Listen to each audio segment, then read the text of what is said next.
Hello dear student, welcome to Krishna study point. आप 10th class के विद्यार्थियों के लिए हमारा ये वीडियो है। आप जानते हैं कि आपका जो बहुविकल्पी प्रश्न पत्र है उसमें जो प्रश्न नंबर 5 का खंड गा होगा उसमें आपसे दो धातुएं पूछी जाएंगी, पठ और हंस। हंस दो धातुएं ये आपसे पूछी जाएंगी पांचों लकारों में। इनके आपको रूप याद होने चाहिए और कोई भी पुरुष और वचन का रूप पूछा जा सकता है। तो ये क्या झमेला है, ये क्या है, इसको कैसे समझेंगे हम। थोड़ा सा ये आपके लिए टफ हो जाता है, बट अब ये आपके लिए इजी होने वाला है जब आप इस वीडियो को अंत तक देख लेंगे। तो चलिए इसको हम सरल बनाते हैं आपके लिए। अब भैया धातु क्या होता है, तो क्वेश्चन नंबर हम यहाँ पर लिख लेते हैं। हमारा क्वेश्चन नंबर रहेगा, प्रश्न नंबर आपका रहेगा 5 और इसका जो खंड गा है, इसका जो खंड गा है वो कह रहा है कि पठ और हस धातु, ये दो धातुएं जो हैं इनके पांचों लकारों में आपको, इनके पांचों लकारों में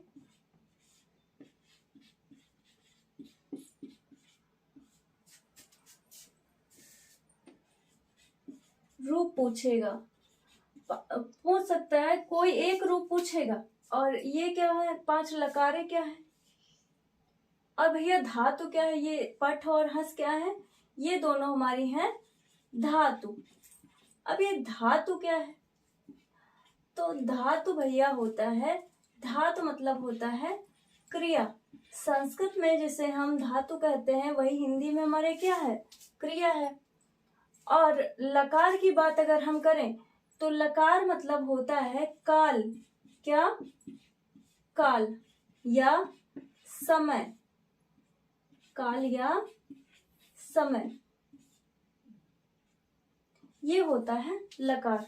अब लकार और धातु जब आप समझ चुके हैं हिंदी में ये क्या होते हैं, तब आपके लिए ये शब्द और इजी हो गए। अब धातु हम समझते हैं क्रिया है और लकार क्या है, काल या समय की बात करता है।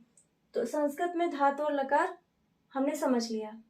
अब आपके पाठ्यक्रम में दो धातुएं निर्धारित हैं। तो सबसे पहले हम जानते हैं कि हिंदी में काल होते हैं तीन।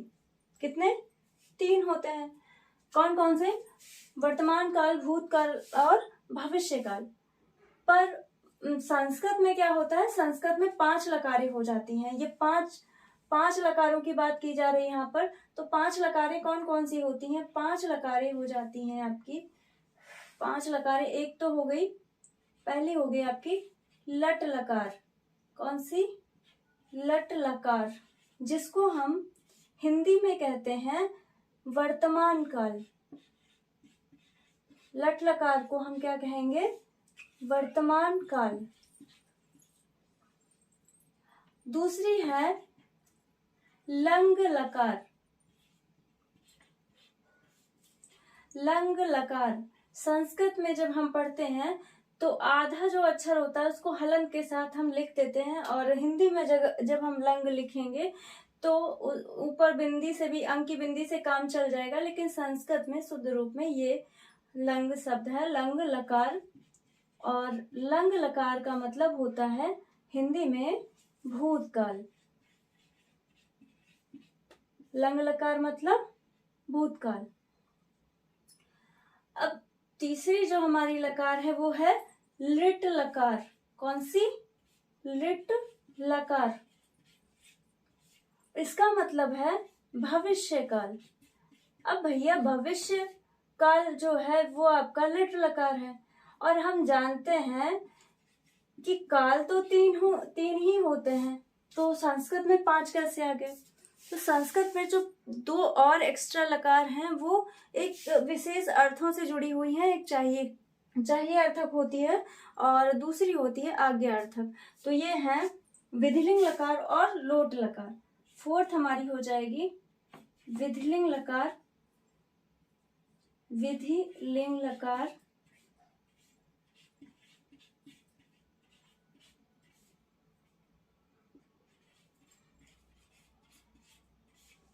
इसका है चाहिए अर्थक होता है। ये विधिलिंग लकार हमारा जो है वो चाहिए अर्थक होता है, चाहिए के अर्थ में यूज होता है। और जो फिफ्थ और लास्ट है वो है लोट लकार। और लोट लकार हमारी एक विशेष अर्थ, कौन से विशेष अर्थ को प्रकट करती है? तो ये प्रकट करती है, आज्ञा सूचक होती है ये। आज्ञा वाले शब्दों में यूज होता है इसका, आज्ञा सूचक होती है ये। तो अब हमने जान लिया हमारी संस्कृत की पांचों लकारों के बारे में। लकार आप जान गए, लकार मतलब होता है काल या समय। तो 3 काल तो हम पढ़ते ही हैं हिंदी में, वर्तमान, भूत और भविष्य। 2 इसमें एक्स्ट्रा जुड़ गए जो विशेष अर्थों वाले हैं। तो इस तरह से संस्कृत में लकार कितनी हो गई? 5। और ये 5 लकारों से हम अच्छे से परिचित हो चुके हैं। अब बात आती है पर्सन की।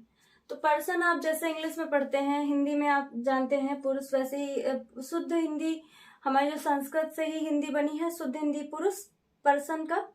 और संस्कृत में पुरुष कितने होते हैं? 3। जैसे 3 पुरुष कौन?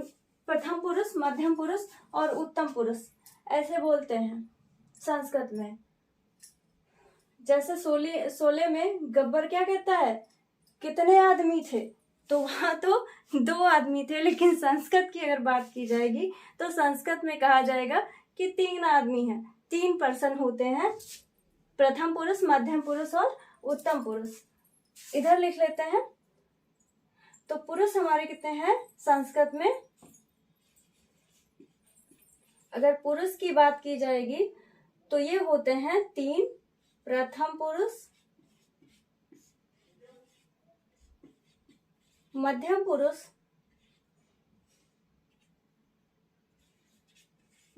पुरुष, और उत्तम पुरुष।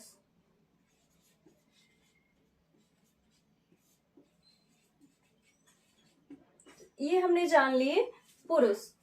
अब हम समझते हैं कि जो हमारी ये धातुएं हैं इनके रूप कैसे बनते हैं। तो इनके रूप आपको बस थोड़ा सा रिवाइज करना होगा, बार बार रिपीट करना होगा, थोड़ा सा ध्यान देना होगा। इसके लिए हम आपको एक ट्रिक भी देने वाले हैं जो कि आपके बहुत काम आएगी, और उसको फॉलो करके आप चुटकियों में यूं करके याद कर लेंगे। वो कैसे? तो इसको हम इरेज करते हैं, उसके बाद आगे बढ़ते हैं। हमने ये जाना कि लकार कौन कौन सी होती हैं, कितनी होती हैं, और पुरुष कितने होते हैं संस्कृत में? 3 होते हैं। क्या उनको बोलते हैं? प्रथम पुरुष, मध्यम पुरुष और उत्तम पुरुष। अब हम आते हैं धातु रूप पे। तो धातु रूप अगर आपको एक याद हो जाते हैं, एक किसी धातु के सारे रूप अगर आप याद कर लेते हैं तो आपको और किसी धातु के रूप याद करने की जरूरत नहीं है। वो कैसे? तो चलिए हम लिख करके सीखते हैं। हम यहाँ पर बता रहे हैं आपको पठ धातु के रूप। तो ये हमारा पठ धातु, जो कि हम जानते हैं कि लकार होती हैं 5, तो हर एक लकार में उसके जो धातु रूप हैं वो अलग अलग हो जाएंगे। तो लट लकार अभी हम यहाँ पर आपको बताते हैं। पठ धातु लट लकार के रूप क्या होते हैं, कैसे होते हैं, और इनको याद करने की एक ट्रिक भी आपको हम बताते चलेंगे साथ साथ में। पठ धातु लट लकार।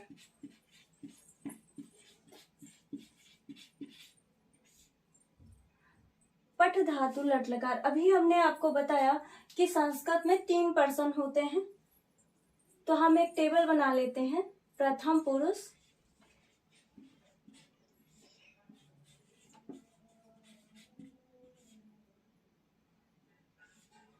मध्यम पुरुष,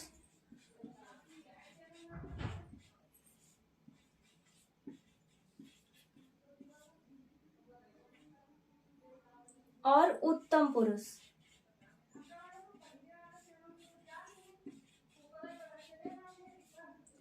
तो ये हो गए 3 पुरुष। अब भैया संस्कृत में वचन की बात तो हम भूल ही गए करना। तो संस्कृत में वचन नंबर कितने होते हैं? संस्कृत में नंबर भी 3 होते हैं, जो हम यहाँ लिख लेते हैं, क्योंकि तीनों वचन में और तीनों पर्सन में जो रूप बनेंगे वो हमें लिखने हैं। तो इसका मतलब कितने हो जाएंगे? 3, 3, 6 और 3, 9 रूप बनेंगे इसके।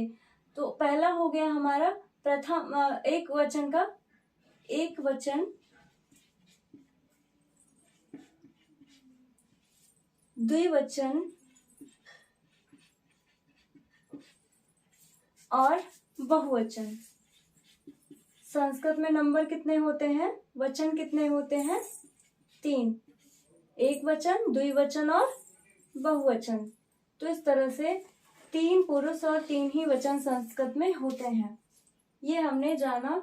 और अब हम सीखते हैं धातु रूप, और वो भी पठ धातु के। तो पठ हम क्या जानेंगे हिंदी में कि पठ क्या है, क्रिया है, धातु है।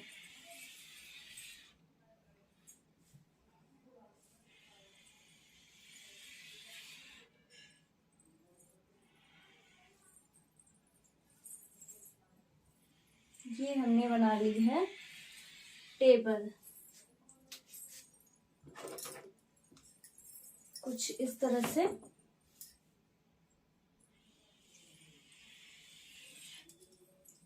मार्कर है थोड़ा बहुत अच्छे से नहीं बन सकी, पेपर और पेज पे काफी अच्छे से आप लिख सकते हो स्केल की हेल्प से।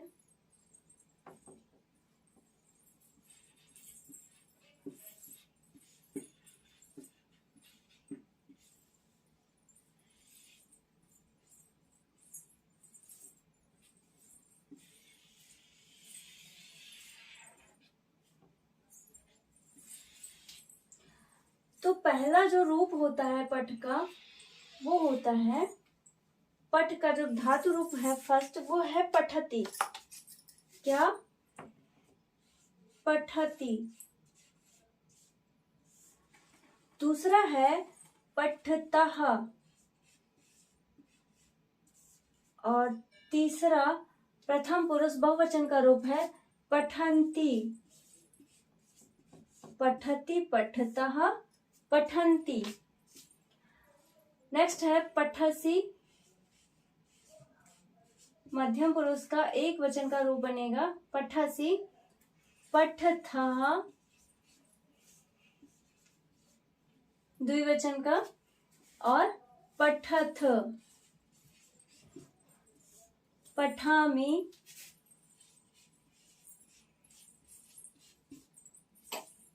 पठावः, एंड नेक्स्ट और लास्ट पठामः। ये हमारे हो गए पठ धातु के रूप। अब आपके लिए ये याद करना, आप कहते हैं बड़ा मुश्किल है, याद नहीं होता, तो चलिए एक ट्रिक हम बताते हैं आपको इसको याद करने की। जैसे हमने लिखा है पठति, पठतः, पठन्ति, पठसि, पठथा, पठथ, पठामि, पठावः, पठामः। तो यदि आपको ये याद नहीं हो रहा है तो हम इसको याद कर सकते हैं प्रत्यय के माध्यम से। प्रत्यय आप जानते हैं वे शब्द जो शब्दांश के अंत में जुड़ करके उसका अर्थ परिवर्तित करते हैं। तो प्रत्यय क्या होते हैं, शब्द के अंत में जुड़ते हैं। अब हमने यहाँ पर क्या देखा, पठति, पठति, पठता, पठन्ति। तो लास्ट में क्या जुड़ रहा है, पठ धातु में क्या जुड़ रहा है, अति। क्या जुड़ा है लास्ट में, अति। यहां पर क्या जुड़ा है, अतः, अंति, अति, अतः, अंति। हम पठ धातु में यहाँ क्या जोड़े हैं, असि जोड़ा है, असि जोड़ रखा है हमने, असि, अथः और अथ, आमि, आवह। और यहां हमने देखा कि यहाँ क्या जुड़ा है, आमह।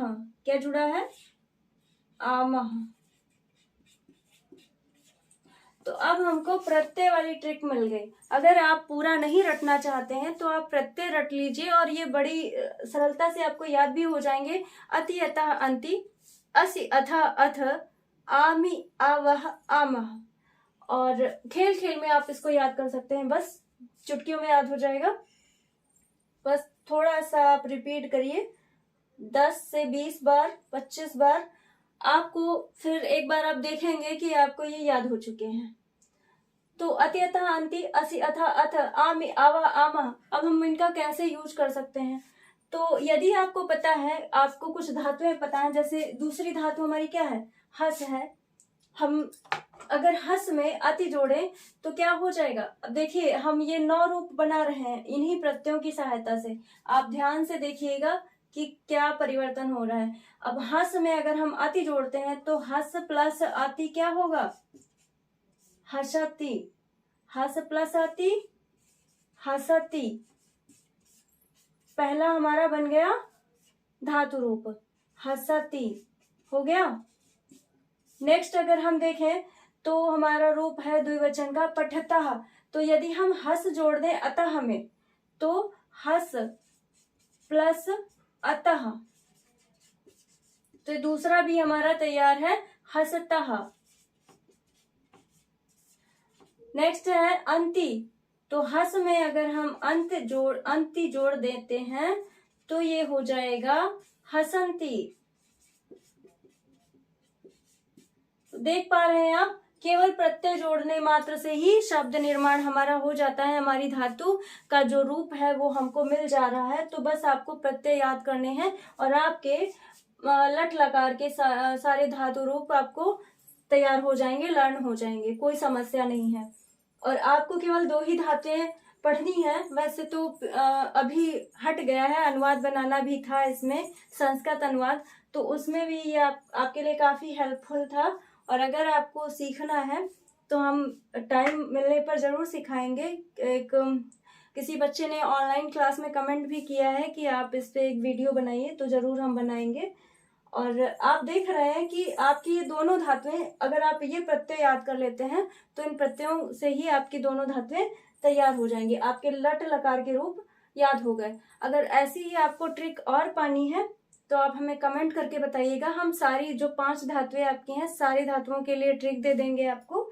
और इससे क्या होगा कि आपका जो 1 नंबर है वो 1 नंबर आपके पास ही रहेगा, कहीं नहीं जाने वाला। और 1 नंबर की कीमत तो आप समझते ही हैं। जिनका सिलेक्शन 1 नंबर से रुक जाता है उनसे पूछो 1 नंबर की कीमत। चलिए, तो हमने जान लिया कि किस तरह से हम ये प्रत्यय याद करने के बाद दोनों धातुएं अपनी तैयार कर सकते हैं, लेकिन केवल लट लकार की, है ना। और 4 लकारें हमें अभी पढ़नी है। तो कमेंट करके बताइएगा वीडियो कैसा लगा, और अगर आपके लिए हेल्पफुल हो तो हमें मोटिवेट करते रहिएगा अपने लाइक, कमेंट और शेयर से। अब आप ये सीख लीजिए कि आपसे क्वेश्चन कैसे पूछेगा। तो बोर्ड एग्जाम में आपसे क्वेश्चन पूछा जाएगा कुछ इस तरह से। आपको 4 ऑप्शन दिए रहेंगे क्योंकि अब तो ऑब्जेक्टिव आपका पेपर होना है। तो पूछेगा पठ धातु एक वचन प्रथम पुरुष का रूप बताइए, प्रथम पुरुष एक वचन का रूप बताइए। या फिर कहेगा हस धातु मध्यम पुरुष द्विवचन का रूप बताइए। या फिर आपसे पूछ सकता है कि पठ धातु उत्तम पुरुष बहुवचन का रूप बताइए। तो आपको जब 9 के 9 लर्न होंगे, सारे रूप याद होंगे, तभी तो आप कर पाएंगे। तो आपको ये पूरे सीखने हैं, तब आप 1 नंबर हासिल कर सकते हैं। तो 1 नंबर ये आपका बहुत कीमती है और ये ना जाने पाए, इसके लिए हम पूरी कोशिश कर रहे हैं। हमारा प्रयास सफल रहे और आपको समझ में आए, इस तरीके का कुछ किया जाए। तो आप फिर से और ज्यादा प्रैक्टिस कर लीजिए। हम फिर आपको बता रहे हैं कि आपसे पूछा जाएगा कि पठ धातु मध्यम पुरुष द्विवचन का रूप लिखे, या फिर आपसे पूछा जा सकता है पठ धातु प्रथम पुरुष बहुवचन का रूप लिखे। मतलब आपको 9 के 9 रूप याद करने हैं फाइनली। और इसके लिए हमने आपको एक ट्रिक भी दे दी, और ये ट्रिक आपके लिए बहुत बहुत ज्यादा अच्छी है। इससे ज्यादा शॉर्ट ट्रिक आपको मिल ही नहीं सकती। तो बस आपको याद करना है अति अतः अंति, असि अथा अथ, आमि अवह आमः। और इसमें आप कोई भी धातु जोड़ देंगे, ये आपके लट लकार के रूप बनके तैयार हो जाएंगे। जैसे आप खाद जोड़ दीजिए, खाद बराबर संस्कृत में खाना होता है। तो आप खाद अगर अति में जोड़ देंगे तो आपका पहला जो पठती है, जैसे कि वैसे ही खादती हो जाएगा। जैसे पठता है वैसे खादता हो जाएगा। जैसे पठंती है वैसे खादंती हो जाएगा। जैसे कि हस में अगर हम जोड़ दें तो हसती हसता हसंती हो जाएगा। हससी हसथा हसत, हसामी हसावह हसामा। मतलब सेम साउंड रहेगा, सारे वर्ड में कोई समस्या नहीं है, बस आपको एक रूप याद होना चाहिए, सारे साउंड वैसे ही रहेंगे, उसमें कोई दिक्कत ही नहीं है। और अगर आप प्रत्यय याद करते हैं तब तो बड़ी अच्छी बात है। तो उम्मीद है कि आपके लिए वीडियो काफ़ी यूजफुल होगा। Thank you.